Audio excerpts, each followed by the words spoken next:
रोटी नहीं दे पा रहे हैं, स्वान को भोजन नहीं दे पा रहे, कौवे को भोजन नहीं दे पा रहे हो, और मान लो गया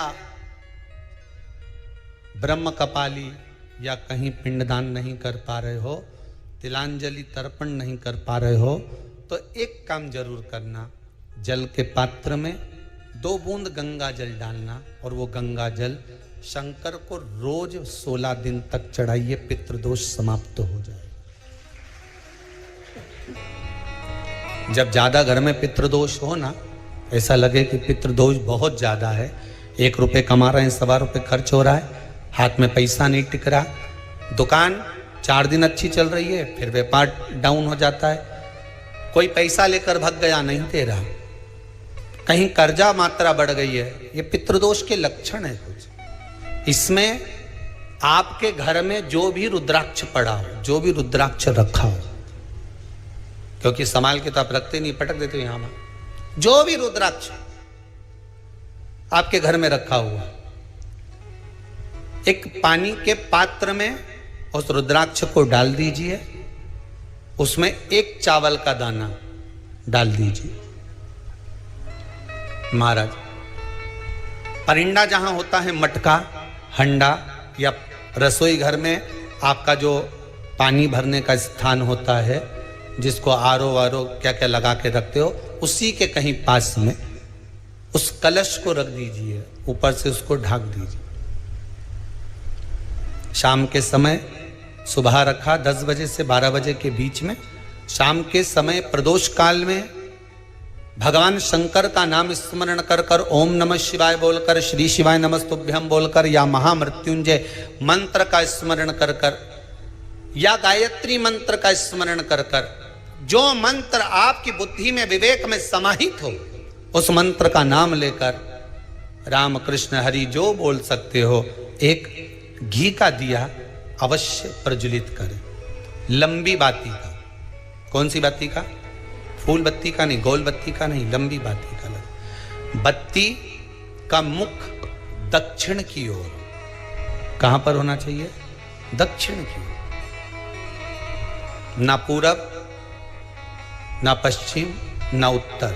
बत्ती का मुख कहां हो? दक्षिण की ओर। जैसे श्राद्ध पक्ष में ब्राह्मण को जब भोजन कराते हैं तो ब्राह्मण का मुख श्राद्ध पक्ष के भोजन कराते समय अगर पूरब, पश्चिम और उत्तर का होता है तो श्राद्ध के भोजन का फल नहीं मिलता। उसका मुख दक्षिण का होता है तो हमारे घर के जितने भी पितर उस तिथि में गए होते हैं सबको उसका भाग मिल जाता है और पितृदोष समाप्त हो जाता है। इसलिए ब्राह्मण का मुख श्राद्ध पक्ष में भोजन कराते समय दक्षिण का होना चाहिए।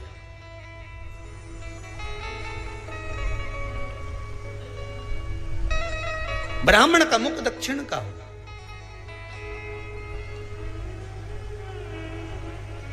यहां तक शास्त्र कहता है महाराज, अगर गौ माता को श्राद्ध पक्ष में अगर भोजन दे रहे हो तो गाय का मुख अगर दक्षिण का है, गाय का, आपका मुख भले उत्तर का हो, गाय का मुख दक्षिण का हो, आपका मुख भले पूरा पश्चिम कहीं का, गाय का मुख अगर दक्षिण में है, अगर आपने दक्षिण में गाय को खड़ी कर रखा है और दक्षिण में उसका मुख और आप भोजन दे रहे हो तो शास्त्र कहता है कि किसी पिंड की जरूरत नहीं पड़ती, गाय स्वतः कल्याण कर देती है, गौ माता स्वतः कल्याण कर।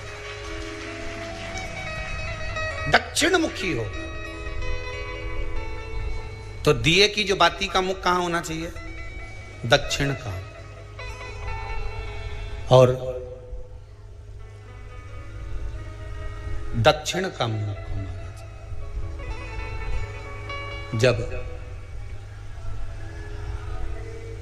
जब दक्षिण का मुख हो, दक्षिण की ओर बाती हो महाराज, तब दक्षिण की बाती जलाने के बाद में भगवान से वहीं पर प्रार्थना करें। जो कलश रखा है उसके ऊपर जो प्लेट रखी है, ढाका गया है, वहां अपना सीधा हाथ रखें और अपने पूर्वजों का, अपने पितरों का स्मरण करें कि मेरे धन को लेकर कोई चले गया, मेरा व्यापार ऐसा चल रहा है, मेरा घर में बच्चों का विवाह नहीं हो रहा, या घर में इतनी अशांति है या तकलीफ है या कष्ट है, ये सब का स्मरण कर कर उस कलश को रात्रि भर रखे रहने दें। सुबह स्नान आदि करने के बाद फिर एक घी का दिया दक्षिण की ओर लगाकर सुबह 10 बजे से 12 बजे के बीच में उस जल को शिव जी को समर्पित कर आ जाएं और वो रुद्राक्ष लेकर वापिस सजाएं। महाराज वापिस सजाइए, उस रुद्राक्ष को अपने घर में रख दीजिए। वर्ष भर वो रुद्राक्ष आपको कभी बीमारी से नहीं घिरने देगा, कभी किसी जगह खड्डे में नहीं जाने देगा, वो उन्नति की ओर ही बढ़ाएगा। भले कोई भी रुद्राक्ष हो, 1 मुखी से लेकर 14 मुखी, 20 मुखी, 18 मुखी, जो रुद्राक्ष आपके पास में, आप तो उसका स्मरण करिए। आप उसका स्मरण करिए। आपको लगता है कहीं कहीं कि मेरे पितर मुझ पर क्रोध कर रहे हैं, आपको कभी कभी लगे कि मेरे ऊपर पितृ दोष लगा हुआ है या पितरों का श्राप लगा हुआ है, या हमारे यहाँ पर लोग अधोगति में ज़्यादा मर जाते हैं, हमारे यहाँ ये काम ज़्यादा हो जाता है, तो निवेदन है, श्राद्ध पक्ष चल रहा है, प्रयास करिएगा। एक चावल की कटोरी में, कटोरी के अंदर थोड़ा सा चावल रख लीजिए कच्चा, उस चावल की कटोरी में एक बेलपत्र, थोड़ी सी दुर्वा बांधकर पानी का मटका, परिंडा या जहां अपना रसोई घर में जल रखते हो, उस कटोरी को वहां पर 2 दिन 3 दिन तक रख दो। वैसे तो 16 दिन रखो ज़्यादा अच्छा था, पर जो दिन अपने को मालूम है 2-3 दिन उसको रख दीजिए। घी का दिया लगाइए।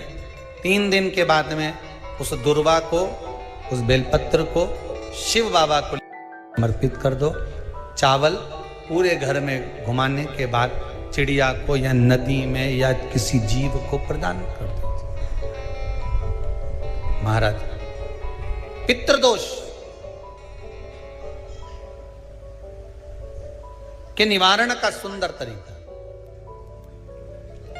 कल आपको वो काम नहीं हो रहा है, बहुत दिनों से आप प्रयास कर रहे हो और काम अटका पड़ा हुआ है, तो प्रयास करना। जल के पात्र में थोड़ा सा शहद, गंगा जल उसमें डालकर, ये जो श्राद्ध पक्ष चल रहा है, जिस समय पर, जिस श्राद्ध पक्ष के अंतर्गत, श्राद्ध पक्ष में एक पात्र में जल लेकर उसमें थोड़ा सा शहद, गंगा जल डालकर भगवान शंकर को कुंदकेश्वर महादेव के नाम से, कौन से महादेव? कुंदकेश्वर, क्योंकि विदल और उत्पल इन दोनों असुरों ने, राक्षसों ने जब बहुत उपद्रव मचाया, ठीक, जब बहुत उपद्रव मचाया, तब माता जगतजननी के कहने पर कुंदुक का प्रहार कर कर इन दोनों राक्षसों का संहार करा था, तो शिव जी का नाम कुंदकेश्वर पड़ गया था। क्या नाम पड़ा था? कुंदकेश्वर। कहते हैं बहुत बांधाओं में जब व्यक्ति पड़ जाता है, बहुत बांधाओं में जब व्यक्ति चला जाता है, कुछ ना कुछ समस्याओं में जब व्यक्ति फंसा रहता है, पड़ा रहता है, तो कुंदकेश्वर महादेव का स्मरण करना चाहिए। एक प्रयास और करना, छोटा सा प्रैक्टिकल करने में क्या जाता है। दुकान पर ग्राहक नहीं आ रहे ना, आधा घंटा हो गया कोई ग्राहक नजर नहीं आया, फालतू बैठे हो ना दुकान पर, जब ग्राहक नहीं आता तो फ्री हो, तो एक काम करो, कोई भी जरा सा हाथ में पानी लेकर कुंदकेश्वर महादेव के नाम से 51 बार, 21 बार बोलकर, 11 बार बोलकर वो पानी को दरवाजे पे छीट दो। आधा घंटा, ज़्यादा से ज़्यादा 20 मिनट, आधा घंटा 30 मिनट नहीं लगेंगे और ग्राहक प्रवेश करना प्रारंभ करें। प्रैक्टिकल करने में क्या जाए। अब ई में कहीं घटा तुम्हारा कि पानी घट गया, कि बोलने से, कुंदकेश्वर महादेव का नाम लेने से जीवान घट गई, कुछ घटा? फायदा तो तुम्हारा ही हुआ। कुंदकेश्वर का नाम, कोई काम अटक रहा है, शहद जल के पात्र में डालिए और थोड़ा सा गंगा जल डालकर इसी श्राद्ध पक्ष में किसी भी दिन जब तुम्हारा मन पड़े तब शंकर जी को समर्पित कर और साथ में एक लोटा पानी, एक कलश जल का अलग से लेकर जाओ। जब शहद का जल शंकर जी को समर्पित कर दो, उसके बाद सादा जल शंकर जी को अवश्य समर्पित करके। शहद का जल बांधाओं को हर लेता है, बांधा को हरता है। हम तो कई बार बच्चों से कहते हैं, अगर कोई बच्चा कंपटीशन एग्जाम में बैठ रहा है, इंटरव्यू दे रहा है या कोई एग्जाम में नहीं निकल रहा है, तो प्रयास करना बेलपत्री का जो बीच वाला पत्ता होता है, इस पत्ते पर शहद लगाकर हथेली में रखकर अंगूठे से इसको इस तरह से दबाकर शिव जी के कुंदकेश्वर महादेव का नाम लेकर अपनी मनोकामना कर शंकर भगवान का जो शिवलिंग है, उस शिवलिंग पर इस बेलपत्री के पत्ते को चिपकाकर आ जा और एग्जाम देने जा। बाबा निपटे का सब काम कर। जिस बालक बालिका का जॉब नहीं लग रहा हो, सर्विस नहीं लग रही हो, नौकरी नहीं लग रही हो, जगह जगह पहले करते थे जॉब, अब छूट गई, 2 साल हो गए, 3 साल हो गए, सर्विस नहीं लग रही हो, बहुत प्रयास कर लिया हो, बहुत प्रयास, तो महाराज काली तिल्ली को पीस कर उसको जल के पात्र में डालकर अपने घर के मटका परिंडा, पितरों का जो स्थान होता है, जलाशय होता है, उसके पास में एक पात्र में रख दीजिए।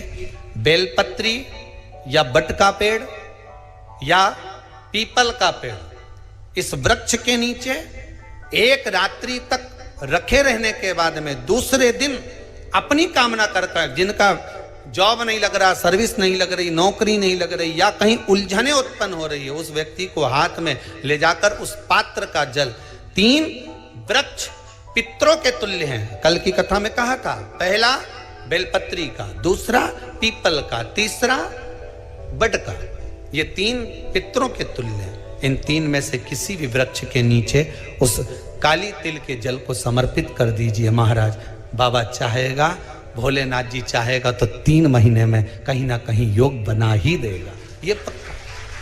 बाबा पर विश्वास रखो, शंकर भगवान पर भरोसा विश्वास रखकर आप कार्य करेंगे, क्यों ना हो।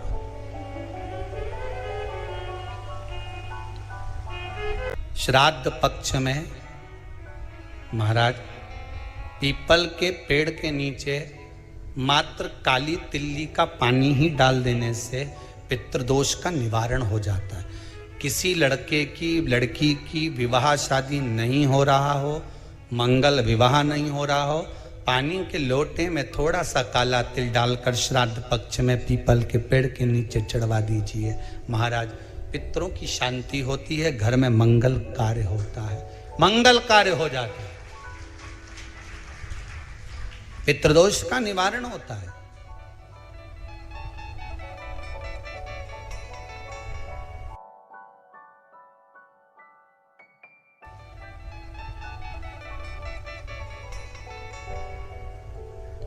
बहुत रोग घिर गया, ऐसा लग रहा है कि बहुत बड़ी बीमारी शरीर में आ गई है, वो मिट नहीं रही, बीमारी बहुत बड़ी है, नहीं जा रही। सरसों का फूल भगवान शंकर को चढ़ाना प्रारंभ कर दो। सरसों तो आप अपने घर के अंदर भी बो सकते हो, उसमें पीला फूल ही जाता है, शिव जी को चढ़ाना चालू कर दो, बीमारी समाप्त होना प्रारंभ। शिव को समर्पित किया गया एक एक भाग, एक एक भाग। महाराज लगे ऐसा कि घर में शांति नहीं है, सुख लक्ष्मी तो है, परिवार भी छोटा है पर शांति नहीं, जब देखो जब किसी ना किसी का मुंह चलता रहे, क्रोध में बोलते रहें, शब्दों के तीर चलते रहें, शांति नहीं है। प्रयास करिए श्राद्ध पक्ष में जिस समय पर ब्राह्मण को भोजन करने के लिए बिठाएं या श्राद्ध पक्ष के अंतर्गत ब्राह्मण जब घर में भोजन ग्रहण कर रहा हो, उस समय पर थोड़ा सा कोई सुगंधित पदार्थ, इत्र आदि, पानी के मटके के पास, परिंडे के पास में, जलाशय के पास में उस इत्र को थोड़ा सा कोई रुई में रखकर छोड़ दीजिए। घर में कभी क्लेश नहीं हो सकता, शांत का माहौल हो जाए। पितृपक्ष में किया जाए, पितृपक्ष। और एक बात और अच्छे से ध्यान रखिएगा, आप ब्राह्मण को भोजन कराएं ना कराएं, आपने धूप छोड़ी ना छोड़ी वो पता नहीं, गाय को रोटी दी ना दी, स्वान को भोजन दिया ना दिया, कौवे को भोजन दिया ना दिया, चलेगा। पर जिस दिन अमावस्या के दिन पितृपक्ष समाप्त हो, उस दिन प्रदोष काल में, प्रदोष के समय पर, प्रदोष काल में शाम के समय पर जाकर किसी भी नदी, तालाब, बावड़ी, कुआं, कहीं ना कहीं जो आपके पास में हो, वहां पर एक घी का दिया, बत्ती का मुंह दक्षिण की ओर कर कर अवश्य जला कर जाना। सारे पितृदोष समाप्त हो जाएगा, सारा पितृदोष समाप्त। अमावस्या के दिन किसी भी जलाशय के पास में, नदी, तालाब, बावड़ी, कुआं, जो आपके शहर में, आपके गांव में, आपके नगर में हो, वहां जाकर लगा दे। अगर नदी, तालाब, बावड़ी, कुआं नहीं है तो पीपल का वृक्ष हो या बेलपत्री का वृक्ष हो या बट का वृक्ष हो, उसके नीचे लगा दो प्रदोष काल में। पर अमावस्या के दिन लगाएं जरूर। क्यों? क्योंकि अमावस्या 16 दिन तक पितृ मृत्यु लोक में आने के बाद में भोजन ग्रहण करते हैं। अमावस्या के दिन पितृ शाम के समय प्रदोष काल में शंकर भगवान का नाम जाप कर कर नदी, तालाब, बावड़ी पर पानी पीने जाते हैं। वहां से जल का आचमन कर कर पितृ अपने लोक को चले जाते हैं प्रदोष काल के समय पर। इसलिए प्रदोष काल में जलाशय के पास में, बावड़ी, कुआं, नदी, तालाब के किनारे पर दिया लगाया जाता है दक्षिण की ओर मुख कर कर बत्ती का। तो पितृ आशीर्वाद देते हुए जाते हैं कि फलो फूलो, आगे बढ़ो, उन्नति करो, तरक्की करो। ये पितरों का आशीर्वाद रहता है, पितरों का वर रहता है। आप देंगे उसको मिलेगा, कुछ करा ना करा। फिर अमावस्या के दिन, जिस दिन पितृपक्ष समाप्त हो, उस दिन दिया दक्षिण की ओर बाती का मुख कर कर लगा। महाराज एक बात बहुत अच्छे से समझ लीजिए, जिसके घर में क्लेश होता हो, अशांति रहती हो, क्लेश रहता हो, या छोटी छोटी बात पर विवाद चालू हो जाता हो, या पति पत्नी में, परिवार में, सास बहू आदि कादिक में कहीं ना कहीं कुछ अगर विवाद रहता हो, तो शास्त्र कहता है ऐसा बेलपत्री की डंडी रहती है ना, बहुत ध्यान दीजिएगा महाराज। श्राद्ध पक्ष की कथा चल रही है, शिव महापुराण आज विराम की ओर है, ध्यान दीजिएगा। जैसे ये बेलपत्री की जो डंडी होती है, डंडी का जो भाग होता है बेलपत्री की, ऐसा बेलपत्री की 7 भाग ले लो, मतलब बेलपत्री 7 ले लीजिए। 7 बेलपत्र लेकर कच्चा जो सूत होता है ना, कच्चा सूत जो जानते हो पेड़ पौधे में माताएं लपेटती हैं, धागा जो होता है ना सफेद कलर का कच्चा धागा, जो बड़ में, पीपल में और आंवला आदि में लपेटा जाता है, कच्चा सूत, उसको शंकर भगवान और माता पार्वती का स्मरण कर कर नंदी के, जो नंदी होता है, नंदी के राइट भाग में, नंदी का एक पांव ऊंचा होता है, आपने देखा होगा आगे का पांव ऊंचा होता है, बैठते समय नंदी का एक पांव ऊंचा है, एक पांव नीचे की हो जाता है। तो नंदी का जहां पांव ऊंचा है, उस ऊंचे पांव के पास में बैठना है। कच्चे सूत पर उस बेलपत्री के जो 7 गुच्छ हैं, 7 जो बेलपत्री के भाग हैं, 7 बेलपत्री हैं, उसको अपना नाम गोत्र स्मरण कर कर उस कच्चे सूत को लपेटना है। महाराज लाल कलर का चंदन उस बेलपत्री के पत्ते में जो अग्रभाग होता है, सबसे आगे का भाग, 7 में लाल चंदन लगाना है। महाराज उस चंदन को लगाकर आप प्रदोष के दिन, प्रदोष काल में शंकर भगवान को समर्पित अगर करते हैं तो जिस घर का गोत्र बोला है उस घर में कभी क्लेश नहीं हो सकता, वो शांति का अनुभव कर, उसमें क्लेश नहीं हो सकता।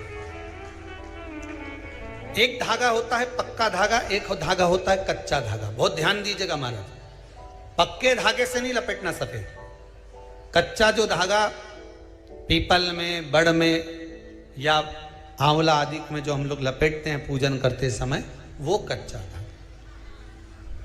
और एक बात और आपको कहने, ध्यान दीजिएगा,